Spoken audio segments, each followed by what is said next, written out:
je vous invite maintenant à ouvrir la parole de Dieu dans l'évangile de Matthieu au chapitre 16 et à partir du verset 13. Matthieu 16, verset 13, un passage que nous connaissons, je voudrais simplement le relire. Jésus, étant arrivé dans le territoire de Césarée de Philippe, demanda à ses disciples, « Qui dit-on que je suis, moi, le Fils de l'homme ?» Ils répondirent, « Les uns disent que tu es Jean-Baptiste, les autres Élie, les autres Jérémie ou l'un des prophètes. » Et vous leur dit-il, « Qui dites-vous que je suis ?» Simon-Pierre répondit, « Tu es le Christ, le Fils du Dieu vivant. » Jésus, reprenant la parole, lui dit, « Tu es heureux, Simon, fils de Jonas, car ce ne sont pas la chair et le sang qui t'ont révélé cela, mais c'est mon Père qui est dans les cieux. Et moi, je te dis que tu es Pierre, Pétrus, et que sur cette pierre, Pétra, je bâtirai mon Église, et que les portes du séjour des morts ne prévaudront point contre elle. Je te donnerai les clés du royaume des cieux. Ce que tu liras sur la terre sera lié dans les cieux, et ce que tu délieras sur la terre sera délié dans les cieux. » Alors il recommanda aux disciples de ne dire à personne qu'il était le Christ. Le verset sur lequel j'aimerais attirer votre attention, c'est le verset 18. « Je te dis que tu es petite pierre, et c'est sur ce rocher que je bâtirai l'Église. » Je bâtirai l'Église, c'est ce que le Christ a déclaré, c'est ce qu'il fait également. Ce n'est pas nous qui construisons son Église, ce n'est pas nous qui sommes les promoteurs, ni les architectes, ni les constructeurs, c'est Dieu. Et l'Église, c'est l'Église de Jésus-Christ, c'est l'Église est son corps, et c'est lui qui se réserve en dernière analyse de la construire. Donc cela doit tout de suite nous mettre dans une disposition de repos, d'abord parce que, malgré peut-être les problèmes, les difficultés, les incidents de parcours, eh bien, nous savons que c'est lui qui construit l'Église. Non pas toujours comme nous on veut, ça tant mieux d'ailleurs, parce que sinon ça irait pas loin, mais comme lui l'a pensé, comme lui le veut, comme lui l'a conçu, et cela pour la gloire de son Père. Parce que l'Église est cette colonne, cet appui de la vérité. L'Église est ce temple spirituel saint dans le Seigneur, destiné à glorifier notre Dieu et notre Père, le Père de tous, le Dieu, le Père de tous ceux qui l'ont accepté, et qui sera le Père de tous dans l'éternité. Et j'aimerais dans un premier temps, vous devez vous poser la question, ce que ça veut dire ça. Alors, vous devez vous dire à quoi on va nous manger aujourd'hui. Ne vous inquiétez de rien, déchargez-vous sur Dieu de tout fardeau, de tout souci, c'est lui-même qui va prendre soin de vous tout à l'heure. Simplement, dans un premier temps, avant d'aborder ici, j'aimerais très vite rappeler la structure biblique d'une Église. Je voudrais vous rappeler, très rapidement, on l'a déjà vu, mais c'est bon de temps en temps de nous remettre en cause ou de nous remettre bien les choses en place. L'Église de Jésus-Christ, c'est cette Église universelle, le corps de Christ, dans le monde entier, qui est formé d'hommes, de femmes, de jeunes gens, de jeunes filles, voire même parfois aussi d'enfants, qui, à un moment donné dans leur vie, par une décision personnelle, après avoir réalisé, parce que c'est ça qui est important, après avoir réalisé sous l'action du Saint-Esprit la repentance et l'œuvre du Christ ou la vie du Christ, je ne dis pas qu'on a réalisé en profondeur, mais le cœur a été touché, le cœur a été placé devant la sainteté, la réalité du Christ, et ce cœur a, dans une décision personnelle, accepté le Christ. Celui-là ou celle-là passe de la mort à la vie, de l'ancienne vie à la nouvelle vie. Il ou elle naît de nouveau. La nouvelle naissance qui est suivie, une authentique nouvelle naissance, se concrétise par le chemin de l'obéissance à la voix de l'Esprit, à la parole de l'Esprit, et donc le chemin de l'obéissance conduit à ce moment-là au baptême par immersion, au baptême d'eau, et c'est ce que le Christ a dit, celui qui croira et qui sera baptisé sera sauvé. Bien sûr, il y a des gens, par ignorance, par faux enseignements, par lien aussi, j'ose le dire, par lien et pression et crainte aussi du qu'en dira-t-on, refusent d'aller jusqu'au chemin de l'obéissance du baptême d'eau. À ce moment-là, cela, il faut les laisser au Seigneur et prier pour eux. Je ne peux pas dire s'ils sont ou s'ils restent dans leur salut. Le point important, c'est que l'obéissance vaut mieux que tous les sacrifices, et la désobéissance est aussi coupable que la divination. Et à l'heure où la désobéissance s'installe d'une façon définitive, alors je ne pense pas que cette personne puisse dire qu'elle est sauvée. Cela est important. Nous ne pouvons pas dire l'heure, ni le jour, ni le temps du salut de quelqu'un, mais la personne qui a son nom écrit dans le livre des cieux est une personne qui est née de nouveau et qui a dans son cœur appris et accepté la Seigneurie du Christ, la conversion de sa volonté, et s'engage ainsi chaque jour, avec des faiblesses encore, nous allons le voir, avec des problèmes encore également, avec des chutes aussi, mais avec la grâce de Dieu dans son cœur, avec la présence du Saint-Esprit. C'est une nouvelle créature, c'est une nouvelle création. Pour elle, toutes choses anciennes sont passées, pour elle, toutes choses sont devenues nouvelles. Ça, l'Église de Jésus-Christ, dans le monde entier, est donc formée de tous ces rachetés, non seulement qui vivent aujourd'hui, mais ceux qui nous ont précédés dans la carrière, ceux qui peut-être vont encore nous suivre, c'est le corps de Christ au travers des générations passées, c'est le corps de Christ au travers de l'histoire de l'Église. Je pense que vous êtes bien au clair que l'Église, ce n'est pas celle qui porte une étiquette. Le pentecôtiste, ce n'est pas celui qui se prétend pentecôtiste. Le pentecôtiste, c'est celui qui est rempli de l'Esprit, qui demeure dans la plénitude de l'Esprit, qui marche dans l'Esprit et qui est libéré des désirs de la chair pour se consacrer totalement au Seigneur. Et le pentecôtiste n'est pas plus qu'un autre histoïsme. Le pentecôtiste est tout simplement un enfant de Dieu racheté par grâce, libéré de la vaine manière de vivre, qui a fait demi-tour dans ses conceptions des choses, qui a changé de vie, qui s'est repenti de ses péchés et qui maintenant marche en nouveauté de vie, comptant sur la grâce de Dieu et sur l'assistance du Saint-Esprit pour lui donner de grandir, non pas de stagner, non pas de descendre, mais de grandir de gloire en gloire par l'Esprit du Seigneur. Vous pouvez déjà voir où vous en êtes personnellement, si vous montez, si vous descendez, si vous stagnez, et si vous êtes encore dans la communion avec le Saint-Esprit, si vous êtes encore rempli du Saint-Esprit, est-ce que vous êtes plein du Saint-Esprit? Si vous êtes plein, ça se voit dans la prière, ça émane de votre vie, vous avez un rayonnement de puissance. Si vous ne l'avez pas, vous n'êtes pas rempli du Saint-Esprit, même si vous le pensez, si vous l'imaginez. Notre Dieu nous ordonne d'être puissants, et l'exhortation de l'apôtre Paul, c'est « Soyez remplis du Saint-Esprit ». Et je voudrais vous montrer ce matin, tout à l'heure, la clé pour rester. Il y a beaucoup trop de chrétiens qui sont faibles, qui sont tenus par les envies du monde. Vous savez, un jour, je crois que c'était pendant le séminaire, quelqu'un dit « Les chrétiens font en cachette ce que le monde fait ouvertement ». Et bien souvent, nous sommes dans cette situation. Nous faisons en cachette parce qu'on sait bien, on sent bien que ce n'est pas bien, mais on le fait quand même, parce qu'on est vaincu sur tel ou tel point de notre vie. On est tenu par telle ou telle chose dans notre vie. On a finalement dans notre cœur pas bien des différences avec le monde, avec les païens. On vit comme les autres, mais on le masque parce qu'on a notre étiquette, notre respect, notre témoignage d'enfant de Dieu à respecter. Frères et sœurs, c'est important que vous puissiez comprendre la nécessité non seulement d'être né de nouveau, mais l'indispensable nécessité d'être rempli du Saint-Esprit, sinon nous ne pourrons pas aller jusqu'au bout. Ça, c'est l'Église de Christ, c'est l'Église universelle du Christ. Il y a ensuite l'Église locale du Christ, matérialisée, de la même manière que notre relation spirituelle et invisible de cœur avec Dieu doit se manifester par une vie pratique, concrète, incarnée dans notre vie de chaque jour. Jésus a dit, on reconnaît l'arbre à ses fruits concrets, pratiques de chaque jour. De la même manière, l'Église de Jésus-Christ, le corps universel de Christ, doit se matérialiser par des assemblées, par un corps local. Donc, quelqu'un qui dit, mais moi j'appartiens au corps de Christ et qui n'appartient pas à un corps local, se trompe, s'abuse, est dans un chemin qui n'est pas le chemin de la vérité. Il est peut-être sauvé, mais il est déréglé et il a des problèmes, il n'a pas de couverture spirituelle, il est coincé d'une manière ou d'une autre, même s'il prétend le contraire. Il y a donc l'assemblée locale. Qu'est-ce que c'est l'Église locale plutôt? L'Église locale est composée de tous les nouveau-nés, ou plutôt les nouveau-nés, pas les petits bébés, les nés de nouveau, les nés de nouveau de la ville. Si vous voulez savoir quelle est l'église de Grenoble, eh bien, ce n'est pas les 400 couverts, ce n'est pas les baptistes, ce n'est pas le Courbérien, ce n'est pas l'armée du salut. L'église de Jésus-Christ à Grenoble, c'est tous les rachetés de Grenoble. Tous ceux qui sont nés de nouveau. Et surtout, ne pensons pas être meilleurs que les autres, de grâce, c'est tellement évident que ce n'est pas vrai. Nous sommes tous pareils. Tous logés à la même enseigne. Et si nous avons peut-être certaines valeurs sur un point, d'autres les ont sur un autre point.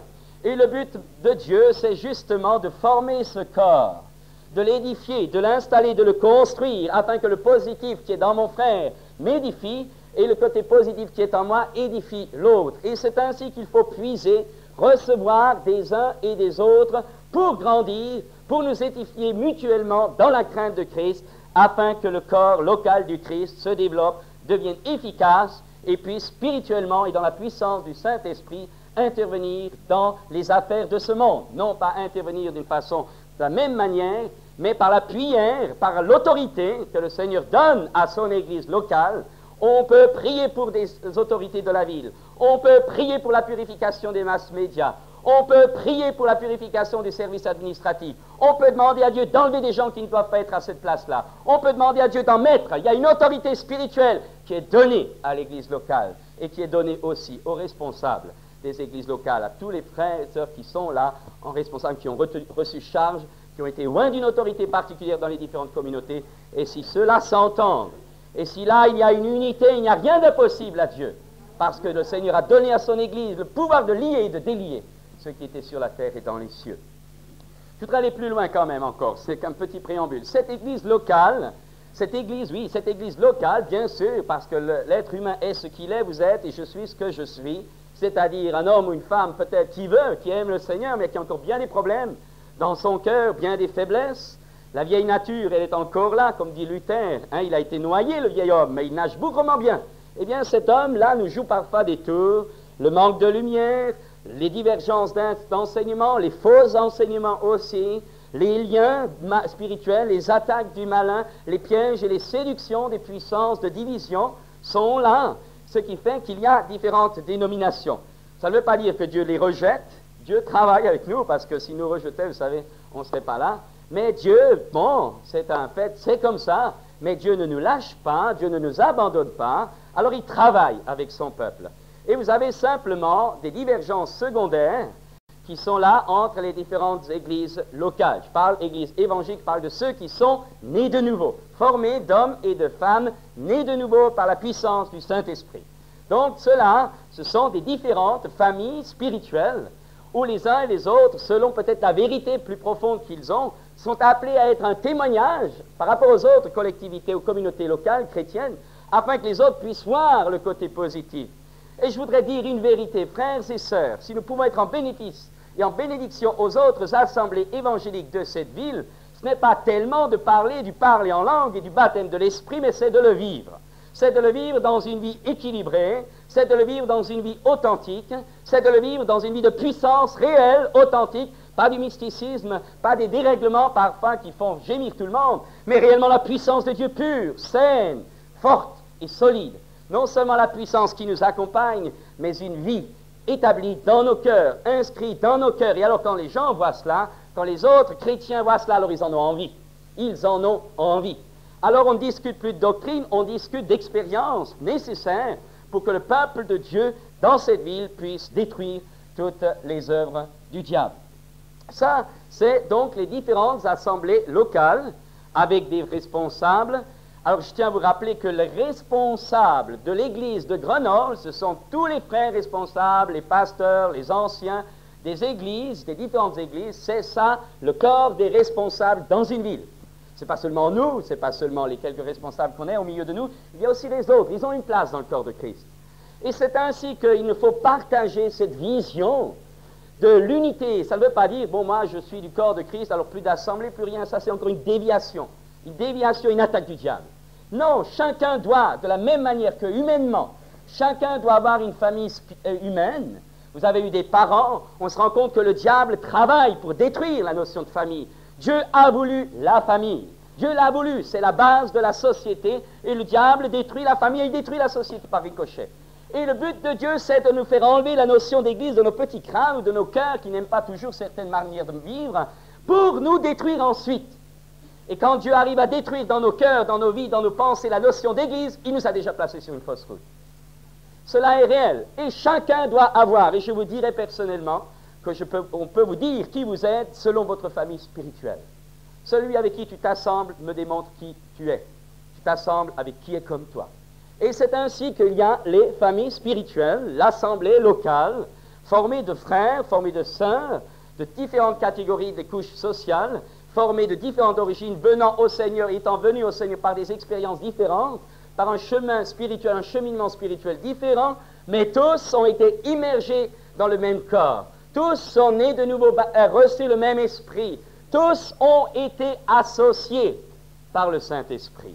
Qu'est-ce que ça veut dire, être associé par le Saint-Esprit? C'est différent d'avoir une communion par le Saint-Esprit. Je peux très bien aimer mon frère. Je peux très bien, et je dois aimer mon frère, et c'est la présence de la vie du Christ en nous qui nous fait aimer notre frère ou notre sœur, mais ce n'est pas pour ça que je m'associerai dans le travail avec lui. Il y a une association qui est différente de la communion et de l'amour. Il y a une association dirigée, voulue par le Saint-Esprit. Un exemple pratique, ce n'est pas parce que vous aimez telle jeune fille ou tel jeune homme que vous allez vous marier avec lui. Vous demandez le feu vert du Seigneur. Vous aimez tel frère chrétien dans la relation fraternelle, telle sœur, mais ce n'est pas pour ça que forcément vous allez vous engager à commencer une œuvre de Dieu avec lui.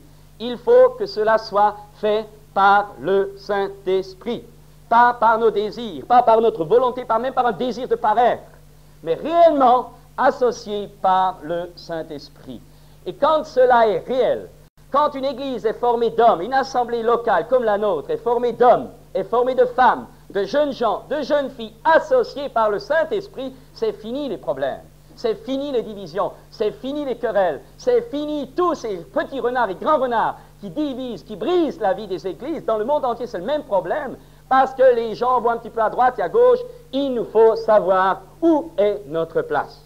Frères et sœurs, nous devons faire partie d'une église, mais le point important, c'est que je sois dans l'église à laquelle le Seigneur m'a ajouté, et non pas moi, par tel ou tel, ou parce que j'ai des problèmes avec quelqu'un d'autre, etc. Il nous faut donc être au clair. Nous ne sommes pas prisonniers d'une église, ça aussi, il faut pas esclaves d'une communauté, mais nous sommes membres vivants d'une communauté à laquelle le Seigneur nous a ajoutés.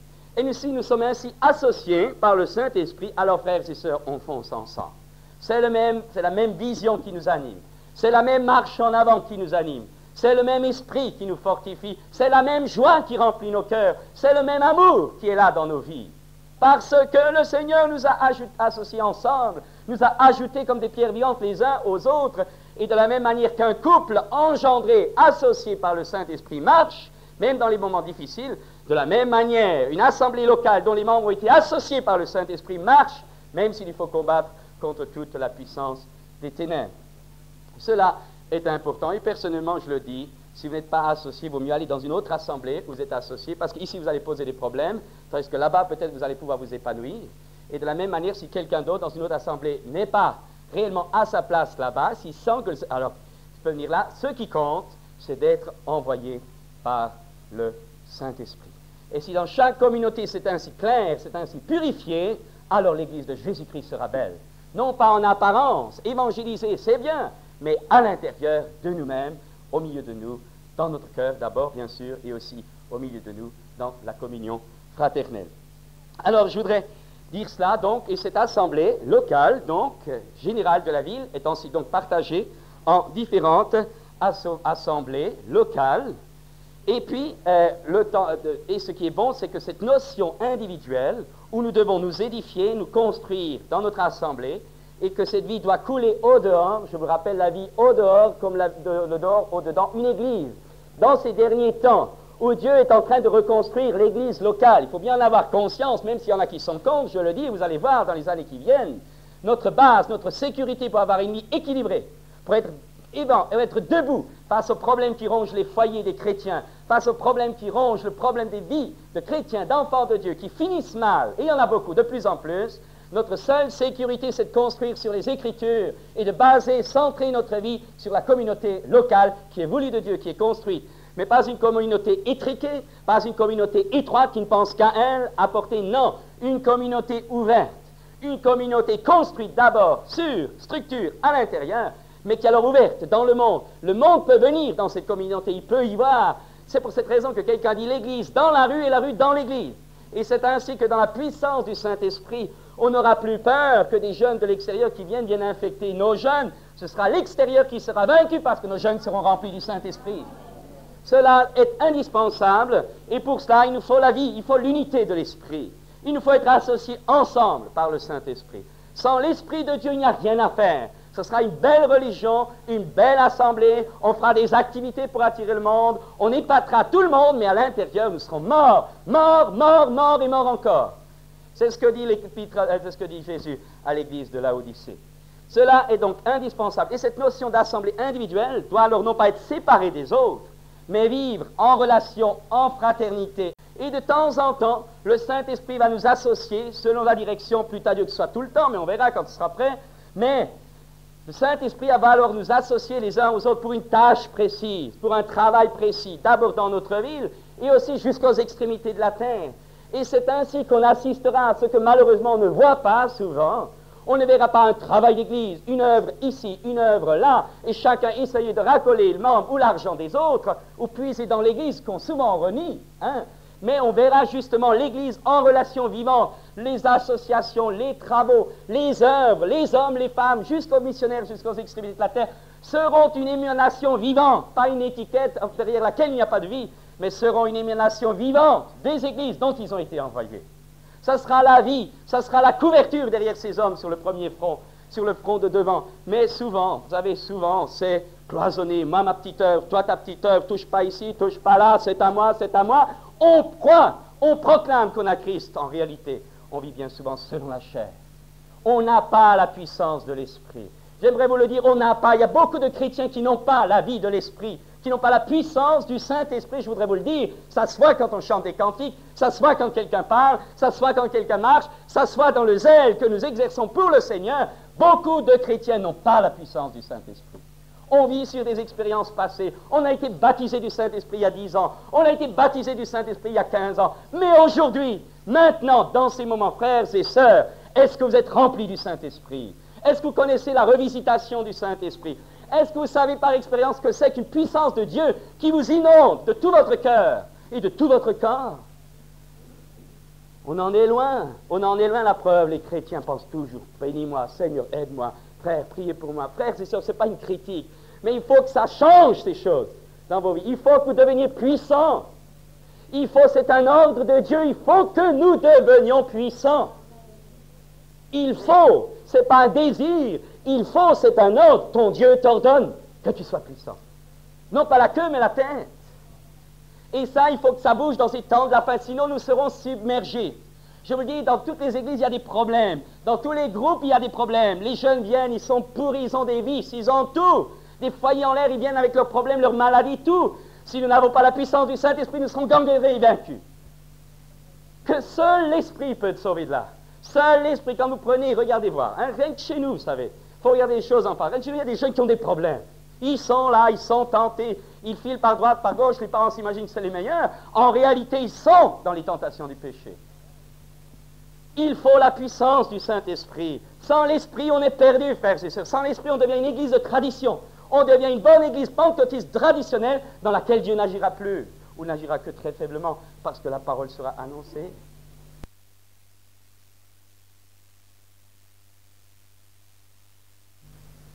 C'est important, une vie de victoire. C'est important, une vie où chacun est ainsi formé par le Seigneur pour aller de l'avant. Je voudrais vous le dire, parce que de plus en plus, les temps vont être serrés. Et vous savez, les combats, les luttes, les faiblesses, les péchés, je les ai vécus avant, et je sais ce que c'est qu'une conversion, je sais ce que c'est que de passer de la mort à la vie, d'être changé par le Seigneur.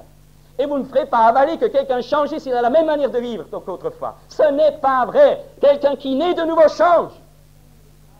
Quelqu'un qui naît de nouveau change, sinon je retourne dans le monde personnellement. Ce n'est pas vrai. La puissance de l'Esprit est une puissance de renouveau.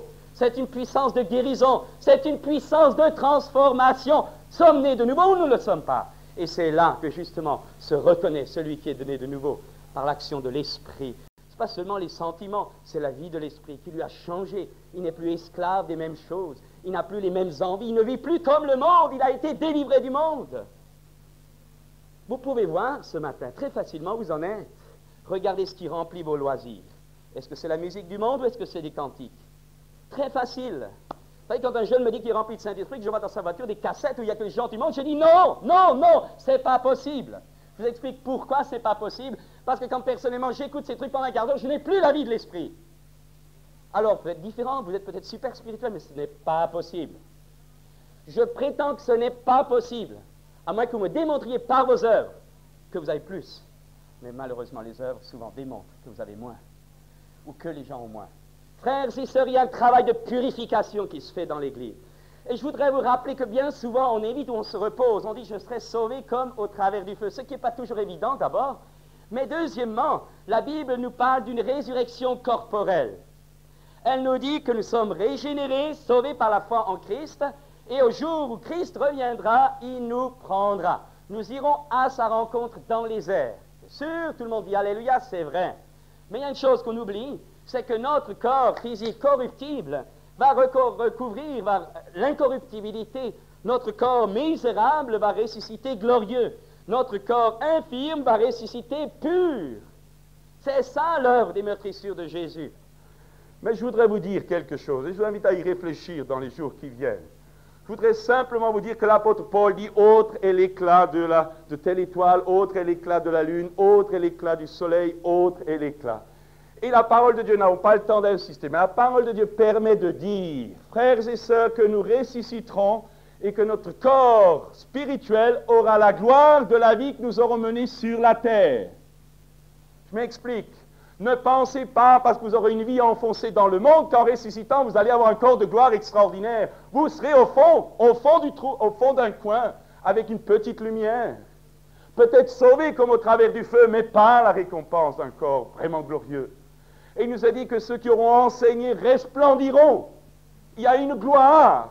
Il y a une gloire à marcher dans la fidélité. Il y a une gloire à marcher dans la sanctification.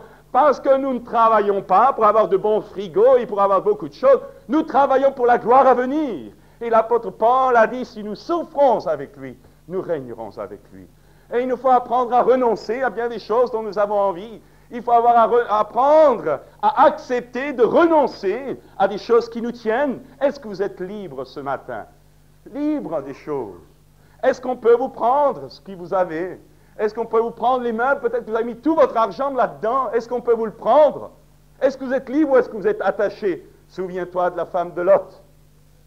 Parce qu'elle était attachée de cœur, elle y est restée, frères et sœurs. Et l'Évangile nous parle d'une libération. L'Évangile nous parle d'une coupure. Êtes-vous libre? Il te faut, mon ami, la puissance du Saint-Esprit. Sinon tu n'y arriveras jamais. Il te faut être libre. Parce que celui que le Christ a franchi est réellement libre. Et vous sentez très bien que nous avons tous, c'est ça qu'on a y arrivé, tous, quelque part, quelque chose. Il ne faut pas dire que je suis comme ça, je reste comme ça. Non, c'est pour la liberté que Christ nous a franchi. Il y a donc un but, une victoire qui a été accomplie une fois pour toutes. Nous devons vivre et arriver à vivre. Et nous devons réaliser comment y parvenir. C'est à cela que je voudrais arriver. Je vais arriver dans l'Épître aux Galates, au chapitre 6, au chapitre 5, je vais vous le lire.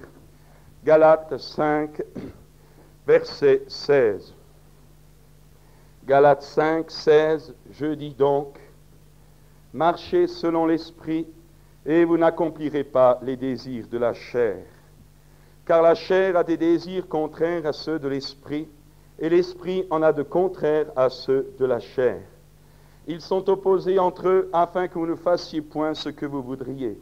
Si vous êtes conduits par l'Esprit, avec un grand E, l'Esprit Saint, vous n'êtes point sous la loi. Or, les œuvres de la chair sont manifestes.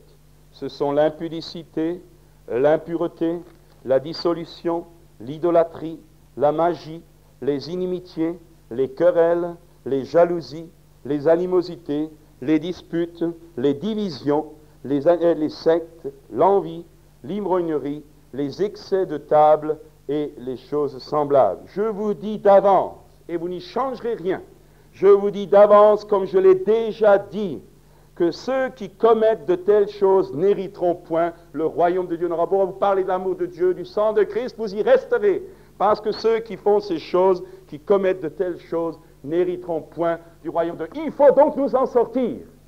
C'est une question de vie ou de mort. Ce n'est pas une question d'amour, d'humanité de Dieu, c'est une question de salut.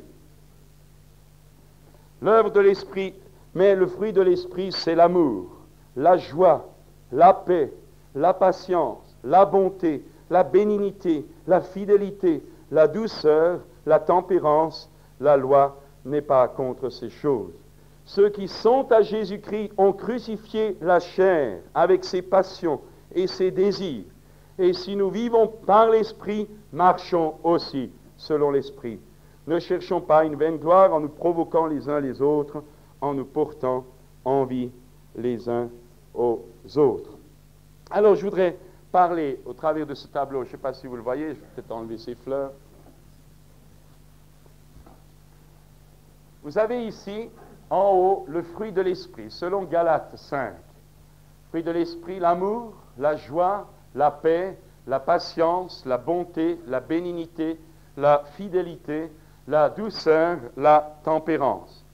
L'impudicité, on va voir dans les fruits de la chair tout à l'heure.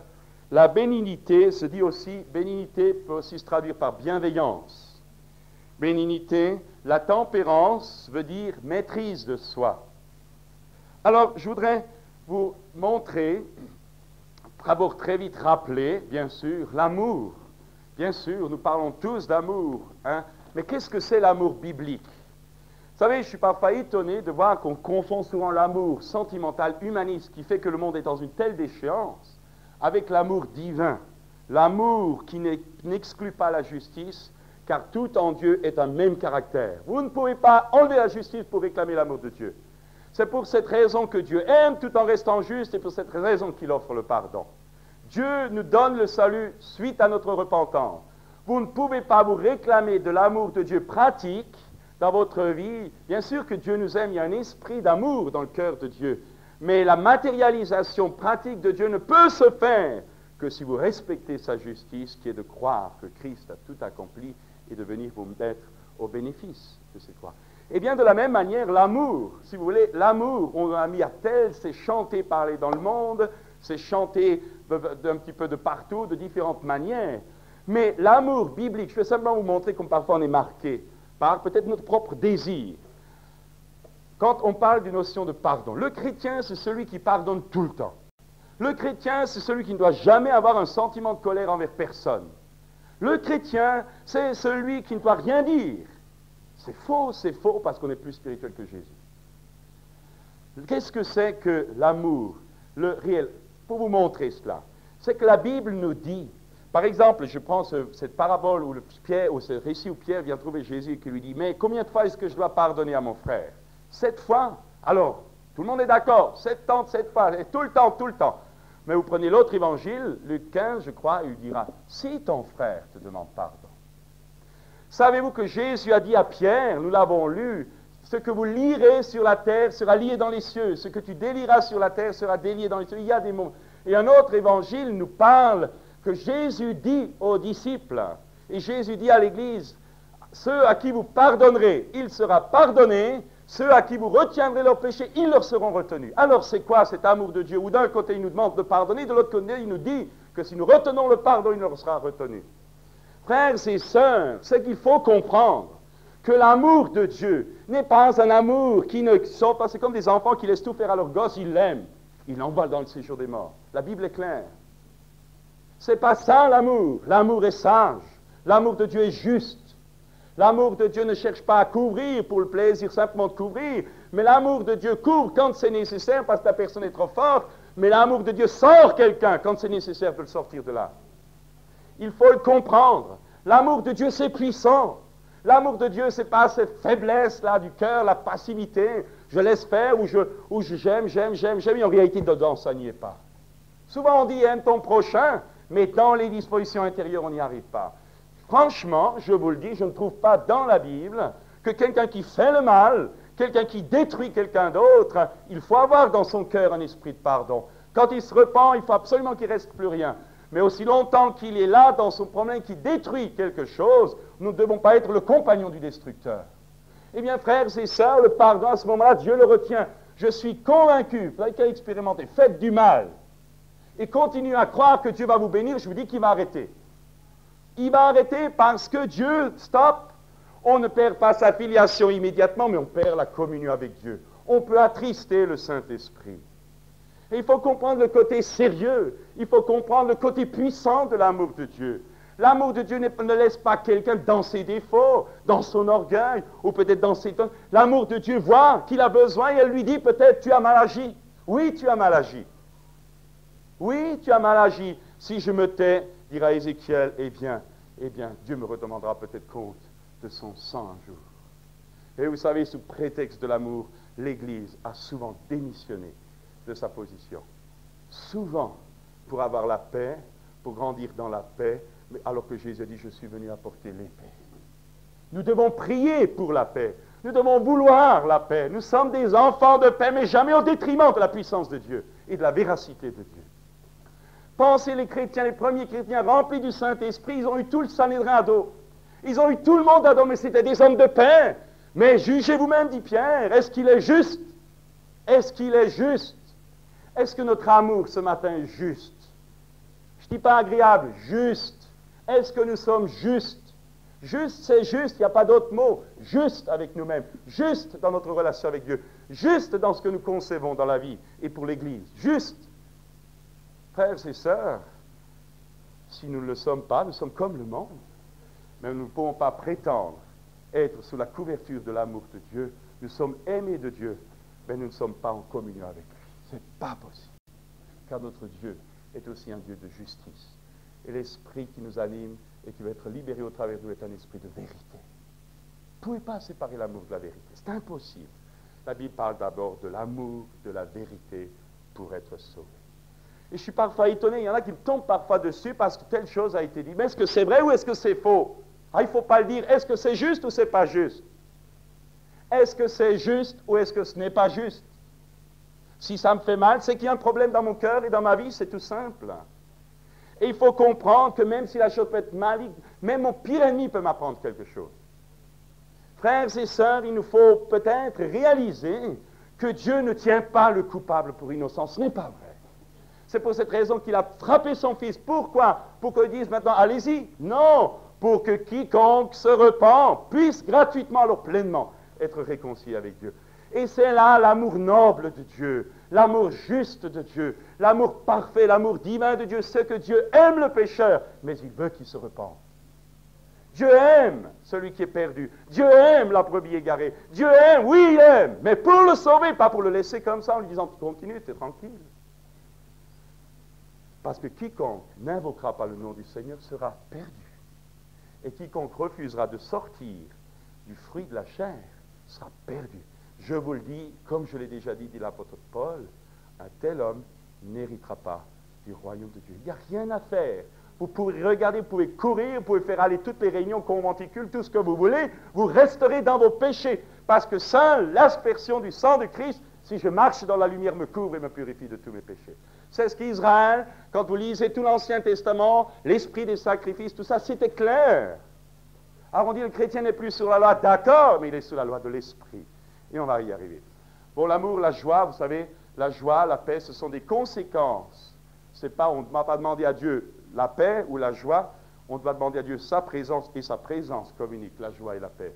La patience, vous savez ce que c'est, la bonté, la bénignité, la bienveillance, la fidélité. Je voudrais quand même vous dire, en ce qui concerne la bienveillance, parce que souvent on se rend compte que les gens sont prisonniers, ils n'arrivent même pas parfois à s'en sortir, ils sont coincés par ces notions-là. J'aimerais vous dire que la bienveillance n'est jamais contre le péché, pour le péché. C'est pas vrai. Vous ne pouvez pas couvrir un péché, parce que si vous couvrez, il va vous infecter. Et c'est pour cette raison que la parole de Dieu nous dit, ne participe pas aux œuvres des autres. N'impose pas les mains avec précipitation à quelqu'un, de peur que tu participes à tes péchés. La bienveillance, c'est autre chose. La bienveillance, c'est aimer celui qui est au fond du trou. La bienveillance, c'est aimer le brigand pourri qui est sur la croix. La bienveillance, c'est vouloir tout pour qu'il soit sauvé. Mais c'est y aller, pas seulement des sentiments, c'est bouger. C'est évangéliser, c'est se mettre au travail. C'est ça la bienveillance de Dieu. Elle est pratique, elle n'est pas théorique, elle est pratique, elle bouge pour l'homme perdu. Mais elle ne lui dit pas, bon, tu seras aimé. Elle lui dit, sors-toi de là, parce que c'est son seul moyen de salut. Tu peux t'en sortir, Christ est mort pour toi. Alors sors de ta manière de vivre, réconcilie-toi avec Dieu. Dieu veut que tu sois sauvé, mais si tu ne te sauves pas, tu seras perdu dans tes péchés. Mais c'est ça la bienveillance envers les hommes. C'est leur dire le chemin du salut, c'est leur proclamer que tous peuvent être sauvés, c'est leur dire que Dieu les a tant aimés, qu'il a donné son Fils unique. Pour cela, ça la bienveillance, elle est pratique, elle n'est pas sentimentale.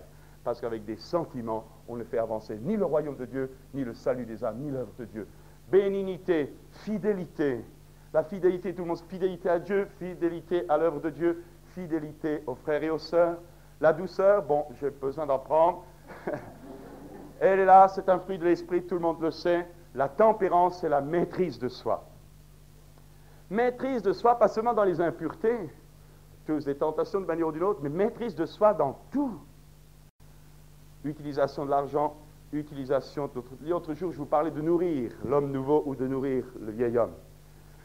Qu'est-ce que nous faisons de notre vie? Est-ce que nous nourrissons notre vieille nature par les lectures, par nos loisirs, par les choses que finalement nous aimons encore et qui nourrissent cette vieille nature, ou est-ce que nous nous dégageons du vieil homme pour nourrir l'homme nouveau? Et le résultat de ce travail de l'homme nouveau, c'est le fruit de l'esprit, c'est-à-dire la tempérance, la maîtrise de soi.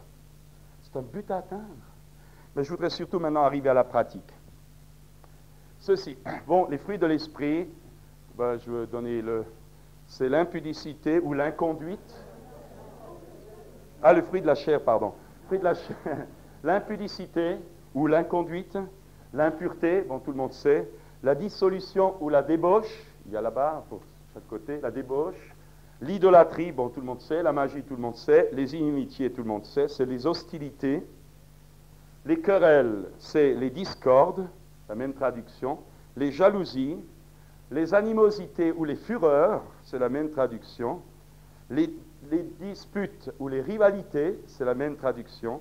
Les divisions, les sectes ou les partis pris, l'envie, l'ivrognerie.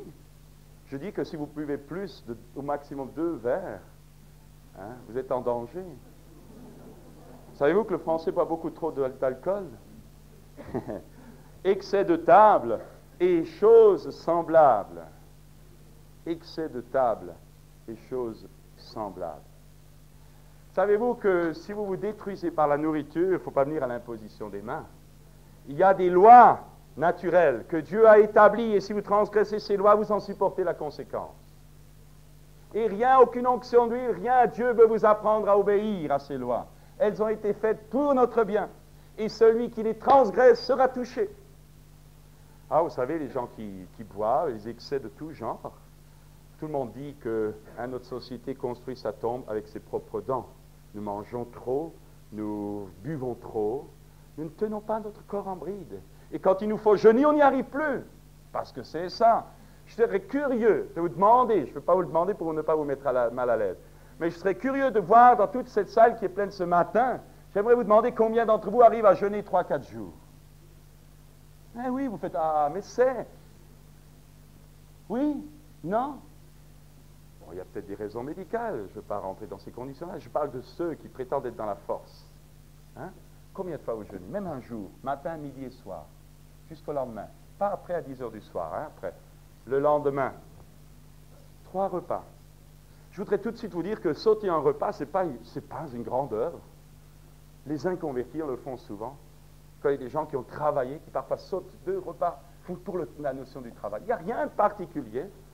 Mais la Bible nous dit que le jeûne, pourquoi le jeûne est-il si important? Parce que si j'affaiblis ainsi mon corps, cela m'aide à parvenir à la maîtrise de moi, pour qu'à ce moment-là, l'Esprit de Dieu ait libre cours dans ma vie.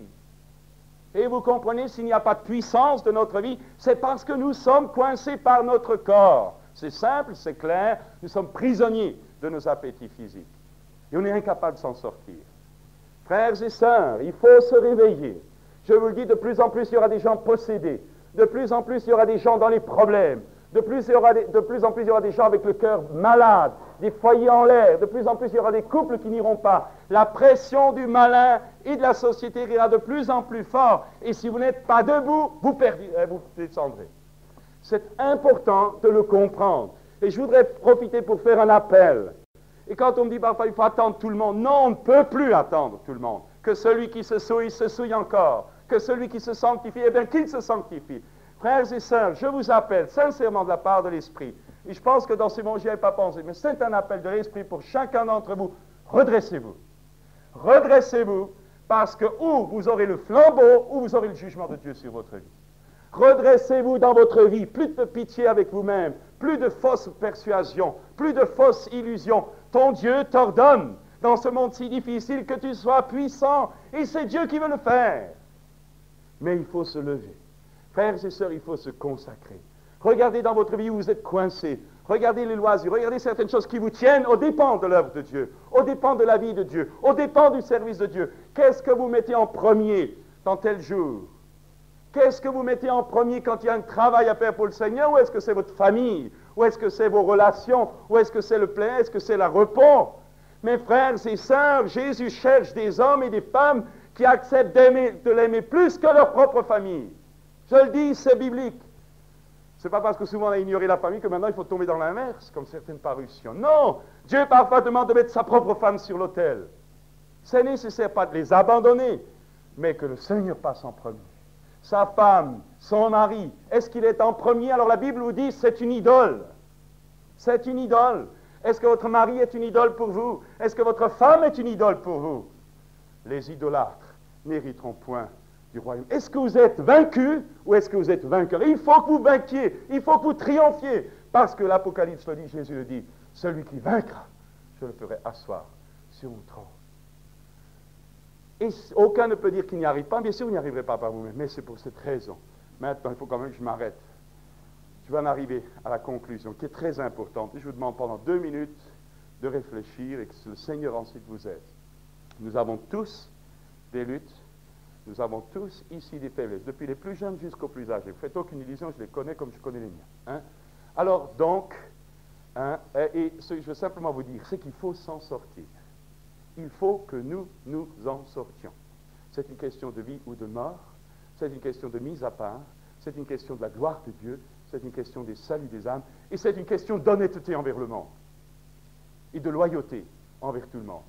Eh bien, je dis tout simplement ceci, c'est que souvent, quand nous expérimentons le vieil homme, avec toutes ses facettes, hein, ce vieil homme-là, qui est là, eh bien, la Bible appelle ça le vieil homme, la chair. Hein. La Bible nous dit aussi que cette chair-là a été crucifiée sur la croix avec Christ et dans la tombe. C'est quelque chose qui a été fait. Vous êtes mort avec Christ. Vous avez été crucifié avec Christ. Vous avez été enseveli avec Christ. C'est celui-là, là, celui qui nous cause encore tant de problèmes. C'est lui, ce vieil homme, ou cette vieille femme. C'est lui. Il a été crucifié. Il a été enseveli. Il est mis. Il est mort. Est-ce que vous savez, alors la première vérité pour nous en sortir, c'est de savoir ça et de le croire, pas de le sentir, mais je sens encore, vous occupez pas de vos sentiments, car ça ment toujours les sentis, hein, comme dit quelqu'un, mais occupez-vous de ce que la Bible dit. La Bible dit que vous êtes mort. Donc, toute votre vieille nature est morte. La Bible vous dit aussi que vous êtes ressuscité avec Christ, puisque vous avez accepté de croire et d'accepter que vous êtes mort, de renoncer mentalement et de renoncer par votre cœur à toutes ces choses qui agissent peut-être encore. Si vous avez accepté de renoncer à ces choses par une décision personnelle, de vous repentir des œuvres mortes que vous avez pratiquées jusqu'à ce jour, la Bible dit qu'à ce moment-là, vous réalisez, Dieu vous transporte dans le royaume du Fils de son amour et vous mourrez avec Christ. Mais on ne reste pas, hein, comme dit notre frère Rocky, dit de temps en temps, il faudrait en laisser quelques-uns, 3 quarts d'heure sous l'eau, hein, peut-être qu'après il changera. Hein, mais c'est pas ça. Mais c'est pas ça. La Bible nous dit aussi que nous avons été ressuscités. Dieu nous a ressuscités avec Christ ensemble. Nous a fait asseoir ensemble. Où? Dans les lieux célestes. Ça, c'est l'homme nouveau. Le nouvel Adam. Vous, moi, le non nouveau qui est en plein développement. Alors, comment me sortir de mes problèmes actuels? C'est de croire ce que je sens, bien sûr, je suis obligé de reconnaître que je sens parfois certaines défaillances, mais c'est de croire d'abord ma part en Jésus, qui est que toute cette vieille nature, même si elle se manifeste, elle peut être là, mais alors que je ne le veux pas, si elle est là, je suis sous l'aspersion du sang de Christ, je suis libre quant aux manifestations de la chair. Comprenez-vous la liberté glorieuse que Dieu nous a attribuée en Christ? Lorsque moi je suis sincère, lorsque je veux grandir, lorsque je veux que l'homme nouveau se développe, eh bien je n'ai pas à m'occuper encore de mes fautes, de mes réactions mauvaises. Quand j'en ai une, Seigneur, tu me pardonnes et immédiatement le pardon est là, mais je m'occupe de l'homme nouveau. C'est-à-dire que l'homme ancien est enseveli Il n'a aucun droit légal sur ma vie. Il n'a aucun pouvoir légal sur ma vie. Il se manifeste, mais il a déjà la tête coupée. C'est un petit peu comme le coq qui saute quand on lui a coupé la tête. Il se manifeste, oui. Mais si moi je sais que j'ai été délivré de lui et que je le confesse avec une persistance et une persévérance dans la foi, ça va permettre à l'homme nouveau de grandir comme une semence qui a été plantée en moi le jour de ma conversion et qui va de plus en plus s'épanouir. Mais je ne veux pas m'arrêter là. Je m'excuse, je suis un peu long, mais c'est important. Ceci, c'est que alors, la liberté que Dieu nous a donnée, c'est qu'aujourd'hui, je peux avoir, écoutez, je vais sortir dans la rue, tout à coup, paf, une publicité, quelque chose qui m'attraque, je peux avoir peut-être une pensée d'impureté. Je ne suis pas encore parfait, je n'ai pas encore l'auréole, vous voyez, ni les petites ailes, donc, je vais peut-être accepter dans la pensée. Qu'est-ce qui se passe? Bon, Seigneur, l'Esprit de Dieu qui est en moi va tout de suite me dire, tu ne peux pas, regarde ce que tu as, regarde ce qu'il y a en toi. L'Esprit de Dieu n'est pas d'accord. La chair et l'Esprit ont des désirs contraires. Alors tout de suite, je vais dire, ah oui, Seigneur, pardonne-moi. Et je reste dans ce pardon. Automatiquement, dès que je le reconnais, que je le lâche, j'avance. Et quoi que ce soit que j'ai pu faire ainsi, ça ne me touche pas. C'est la liberté, parce que je suis sous le sang de Christ. Parce que je marche dans la lumière, je suis libre. Et c'est là qu'il faut le savoir. Je ne peux pas tomber brutalement. Mais le juste n'est jamais terrassé, car Dieu me prend toujours par la main. Pourquoi? Parce que Christ nous a libérés, déjà, potentiellement et légalement. Alors, maintenant, allons à la victoire pratique. L'amour, la joie, c'est le fruit de l'esprit, c'est donc l'action de l'esprit qui doit se manifester dans tous ces domaines, ces différentes facettes de la même vie. Mais, autant que nous disons là le fruit de l'esprit, c'est un esprit, l'esprit de Dieu, les œuvres de la chair peuvent aussi, ont l'esprit charnel. Il y a 3 esprits dans le monde, l'esprit de Dieu, l'esprit de l'homme, et l'esprit du diable. Si vous voulez, alors, les manifestations de la chair viennent de notre chair, derrière lesquelles il y a l'esprit de la chair, et derrière lesquelles, parce que là où est le cadavre, là sont les aigles, quand je marche constamment dans l'impudicité ou dans la chair, j'attire sur moi des puissances impures. C'est normal, hein, ils trouvent un accès, ils viennent. Alors, le diable, il rôde, dès qu'il trouve une brèche, il rentre, c'est obligé. Bon, alors, cet esprit-là, alors, et tandis que là, cet esprit est pur, saint, c'est la paix, cet esprit, c'est Dieu, et cet esprit, c'est la chair, et derrière, souvent, Satan. Mais il ne faut pas toujours voir. Vous avez remarqué que là, il y a magie.